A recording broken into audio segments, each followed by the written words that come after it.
Você já ouviu algo sobre os 4 cavaleiros do Apocalipse? Esses cavaleiros são aterrorizantes e assustadores para muita gente, tendo origens bíblicas, pois são citados profeticamente por João, no livro de Apocalipse. Eu, Alexandre Pinheiro, vou contar um pouco mais sobre a história e a simbologia por trás de cada um deles. É um prazer ter vocês aqui. Bem-vindos ao Submundo Geek. Mas antes, curte aqui para apoiar o canal, se inscreve e comenta aqui embaixo o que você achou do conteúdo e o que gostaria de ver futuramente. Ideias são sempre bem-vindas e eu vou ler cada um dos comentários. Muito obrigado e vamos pro vídeo. Com certeza você já deve ter visto na internet ou ouvido alguma conversa comparando fatos do cenário mundial, geralmente bastante atribulados, com as revelações do Apocalipse de Jesus, registrado por João. Desde fenômenos astronômicos, eclipses, cometas e geológicos, terremotos, maremotos, furacões, a comoções sociais. Logo se recorre às profecias na busca por referências. Essa busca por respostas e orientações em Deus é até benéfica, pois significa que nos concentramos nas leis divinas para vencer tais conjunturas e criar condições para que elas não mais ocorram. Porém, o que normalmente se vê são projeções de mito, apreensão ou até acusações a um texto escrito há mais de 2000 anos, como se ele fosse responsável pelos acontecimentos atuais, o que, na verdade, foram causados por nós, hoje ou ao longo de milênios de erros e maldade. Tal fenômeno é o Apocalipse, dizem. Mas, seriam mesmo folhas de papéis, pergaminho ou papiro os verdadeiros culpados pelas tragédias que arquitetamos com nossas irreflexões? É claro que não. Após contemplar toda a estrutura da organização celestial de Deus, João vê em sua mão direita um rolo com 7 selos. Em seguida, Jesus Cristo tira o rolo da mão direita daquele que está sentado sobre o trono. Esses cavaleiros começam sua cavalgada, por ocasião da abertura do primeiro dos 7 selos, e a cada novo selo aberto, um novo cavaleiro aparece, num total de 4. Há interpretações que associam esses eventos com os escritos nas visões do profeta Daniel, que se iniciam no final das 70 semanas e cavalgam até a grande tribulação, findando no Armagedon.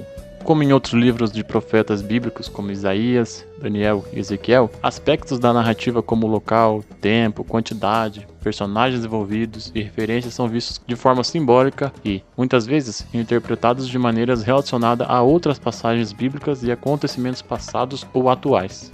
O número 4, na simbologia numérica bíblica, representa a quadrangulação em simetria, universidade ou totalidade simétrica, como em 4 cantos da terra, 4 ventos. Provavelmente esses 4 cavaleiros partem de um único evento relacionado, cavalos e cavaleiros.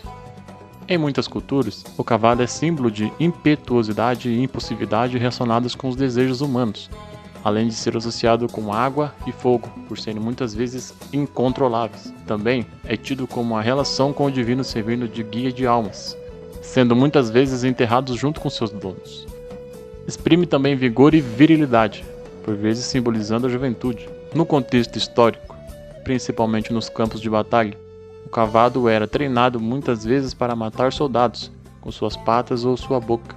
Portanto, nessa narrativa, esses cavalos e seus cavaleiros podem representar uma cavalgada com toques de guerra trazendo suas consequências por onde passam. As cores dos cavalos dizem muito dos respectivos cavaleiros, como branco, pureza, santidade, régio, vermelho, sangue, assassinato, guerra, preto, obscuridade, peste, maldição e amarelo, corpo em decomposição ou morte.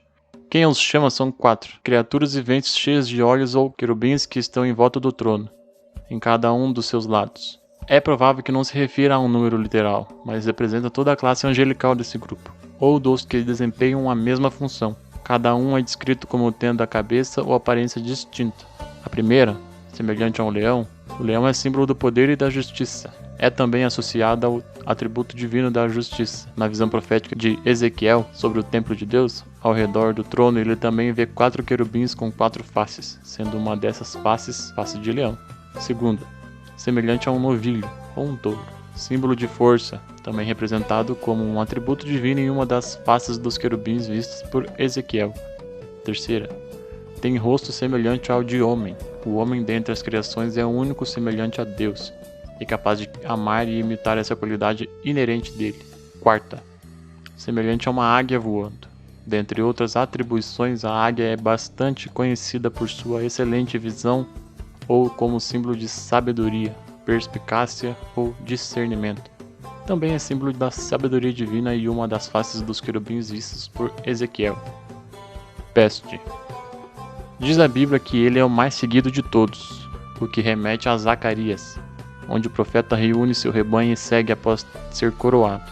Travando batalhas contra seus inimigos, este cavaleiro faz pensar nos partos, feras da terra, cuja arma característica era o arco, terror do mundo romano no século I. E eu vi, e eis um cavalo branco, e o que estava sentado nele tinha um arco, e foi-lhe dado uma coroa, e ele saiu vencendo e para completar a sua vitória. Observação. A palavra arco pode significar um arco da morte, fenômeno de muita representatividade simbólica, também associado por seitas pagãs, segundo estudiosos, a figura do anticristo. O arco-íris, essa esteira, representaria a ligação da mente do homem com as forças cósmicas, as quais, de acordo com a Bíblia, seriam forças espirituais da maldade.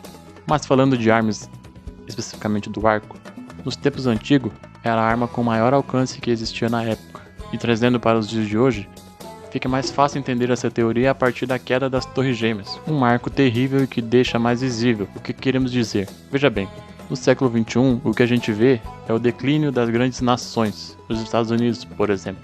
Problemas internos como a invasão do Congresso americano, o palco da democracia ruindo. E isso se possibilita a chegada de outras civilizações no topo global.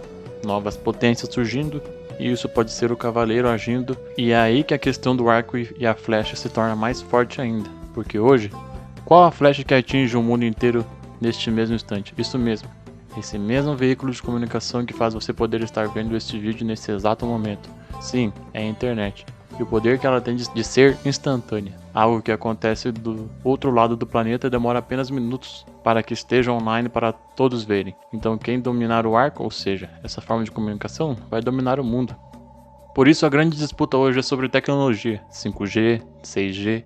Quem estiver à frente nesse quesito vai dominar o mundo. Por isso essa falácia da Terceira Guerra Mundial, que dizem já estar em andamento, nós temos sobre nossas cabeças centenas de satélites de comunicação e há um projeto de guerra entre as grandes potências que estão criando armas para que seja possível derrubar os satélites. E aquela que conseguir isso ficaria somente com o seu satélite em órbita, tendo a comunicação inteira sobre seus comandos. Uma outra arma que vem sendo aprimorada já tem um tempo é a bomba de pulso magnético. Mas o que seria isso? É uma bomba muito mais potente do que uma bomba nuclear. Não no quesito de destruição em massa, mas sim tendo o poder de desativar todos os aparelhos eletromagnéticos, ou seja, computador, televisão, celular. Então, se essa bomba for utilizada num raio de centenas de quilômetros partindo daquele ponto, todas as comunicações seriam instantaneamente aniquiladas. É simbólico, mas para se pensar. Por que será que a Rússia hoje já não faz mais parte da rede mundial de computadores, tendo sua própria rede, porque em caso dessa guerra se tornar mais presente, fisicamente falando, ela está de fora desse possível problema, podendo manter suas comunicações. Guerra. O cavaleiro do cavalo vermelho, que tem uma grande espada, símbolo das guerras sangrentas. Acredita-se que o mesmo representa os flagelos, dos meios pelos quais Deus castigaria e oprimiria os adoradores da besta e do falso profeta. E saiu outro, um cavalo vermelho, e ao que estava sentado nele, foi concedido o poder de tirar a paz, para que se matassem uns aos outros, e foi-lhe dada uma grande espada. E, analisando o cenário atual, o poder bélico existente hoje indicam que os ventos estão soprando, e cada vez soprando mais forte. Existem vários pontos de tensão no mundo, e hoje, vários candidatos a serem o Cavaleiro Branco, o Anticristo, como o líder da Coreia do Norte, o da Rússia e também o da China. Para se ter uma ideia, hoje a China está comprando partes de países, despontando como uma grande potência hegemônica do século XXI. E não podemos esquecer da Índia, com mais de 1 bilhão de habitantes. Militarmente eles estão se armando com o que há de mais moderno, tanto que eles se desenvolvem internamente e também o que eles compram. Com o poder de compra que essas potências têm, fica quase impossível não pensar no que pode ser feito a partir do uso daquelas armas. Uma vez que, se você compra uma arma, não é para deixar guardada, geralmente tem o intuito de usá-lo. Então, a luta pelo poder está muito intensa, os ventos de guerra estão aí. Você tem pontos de tensão em todas as fronteiras praticamente de cada continente, tornando o equilíbrio do mundo muito mais precário. Fome. O cavaleiro do cavalo negro, carrega consigo uma balança e traz com isso, segundo uns, a justiça, segundo outros, o colapso econômico e a fome, pois a balança seria o símbolo dos alimentos racionados e dos preços exorbitantes. E eu vi, e eis um cavalo preto, e eu que estava sentado nele tinha uma balança na mão, e eu ouvi uma voz como no meio das 4 criaturas viventes dizer: 1 litro de trigo por 1 denário, e 3 litros de cevada por 1 denário. Não faças dano ao azeite de oliveira e ao vinho.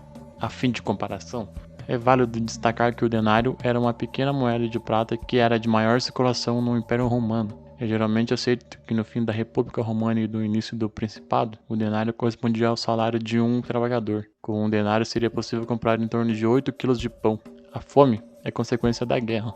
Nós temos o privilégio de morar num país abundante, onde você come qualquer fruta e joga as cascas e sementes no chão, e depois de um tempo ali nasce uma nova árvore que produzirá mais frutos. Embora a fome no Brasil esteja crescendo pela ação falha do homem, somos abençoados com uma terra riquíssima e somos capazes de nos alimentarmos do nosso próprio cultivo, sem a necessidade de buscar em outro país. Já existem outros lugares que não é bem assim, e a fome reina sobre aquele território. E a fome que está presente nesses lugares é mais uma prova de que esses 4 cavaleiros não vão andar sozinhos. É bom dizer que aqui temos a fartura, mas tem lugares que não.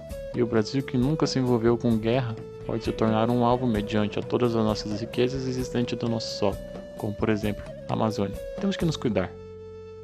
Morte. Cavaleiro do cavalo baio. O amarelo esverdeado, a cor do cadáver que se decompõe, traz consigo a morte, a privação do plano terrestre, sendo ele o último cavaleiro. Então ouvi a 4ª criatura: venha. E apareceu um cavalo baio. O nome do cavaleiro era a morte e o inferno seguia de perto. A simbologia traz que a própria natureza vai se voltar contra o homem. Está escrito na Bíblia que quando os animais selvagens se revoltam e começam a atacar seres humanos, é a própria natureza dando o aviso que não dá mais. Maremotos, tsunamis, terremotos, furacões, frio, calor extremo. E não é só isso. Há uma possibilidade muito grande da vida na Terra estar sendo ameaçada por causa da extinção das abelhas. Muitos estudiosos publicaram diversos artigos falando e dando dados importantes que, se realmente as abelhas entrarem em extinção, a falta da polinização delas prejudicará diretamente nas produções, ou seja, no nosso alimento. Então, esse cavaleiro, a morte, ele traz consigo todos os outros juntos: a peste, a fome, a guerra, e hoje todo mundo teme um só vírus, como por exemplo o corona. Mas ele não é o único. Existe um vírus muito mais letal e muito mais forte, inclusive um vírus de computador. Como dito anteriormente sobre as nações tendo guerras tecnológicas e existindo um supervírus capaz de aniquilar todos os computadores ligados na rede mundial, e aí toda a vida, a economia, o hospital, os aeroportos, as fábricas, tudo para, e isso traria um caos global. Então essa ameaça é real e constante. Nas escrituras ficam claros os acontecimentos que pressupõem um possível apocalipse. Aos que creem, deixa a pergunta: se hoje fosse o dia do juízo final, o que você teria feito nessa vida que orgulharia seu Criador? Ou melhor, a vida que você tem tido nessa passagem pelo mundo terreno, faria seu Criador se orgulhar ou ter vergonha de você? E quando digo Criador, seja um ser além da nossa compreensão, ou aos que são mais céticos, seus progenitores, pais, mães, aqueles que nos ensinaram tudo o que sabemos e que são nossos bens mais valiosos nessa terra. Bom, esse foi o vídeo de hoje. Não se esqueça de deixar um like aqui e comentar o que achou do vídeo, e deixe também suas dicas e sugestões de conteúdos futuros. Espero que todos tenham gostado do vídeo. Até logo!